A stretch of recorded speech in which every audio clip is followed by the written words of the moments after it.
Vətən müharibəsində göstərdiyi rəşadət və fədakarlıqla dastana çevrilən, torpaqlarımızın azadlığı uğrunda canından keçməyə hazır olan Sərxan Cahangirli 1993-cü il iyul ayının 25-də Göygöl rayonunun Yenizod kəndində anadan olub. O, 1999-cu ildə Yenizod kənd orta məktəbinin 1-ci sinifinə daxil olub. Həmin məktəbdən məzun olduqdan sonra Beyləqan rayonunda yerləşən en saylı hərbi hissədə müddətli həqiqi hərbi xidmət keçib. Onun vətənə olan sonsuz sevgisi yenidən həyat yolunu hərb sənətinə bağlayıb. Sərxan 2016-cı ildə müddətdən artıq həqiqi hərbi xidmət hərbi qulluqçusu hazırlığı kursunu bitirərək Göygöl rayonunda yerləşən en saylı hərbi hissə xidmətə başlayır.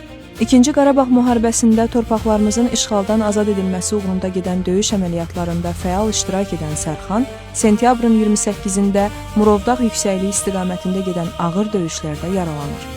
Müalicəsindən sonra o, 3-cü dərəcəli vətən müharibəsi əlili kimi Azərbaycan Silahlı Qüvvələrindən ehtiyata buraxılır.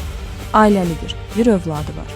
Azərbaycan Respublikası Prezidenti İlham Əliyevin sərəncamlarına əsasən Sərxan Cahangirli Kəlbəcərin azad olunmasına görə və hərbi xidmətlərə görə medalları ilə təltif edilir. O, həmçinin Vətən müharibəsi iştirakçısı medalı ilə də təltif olunur.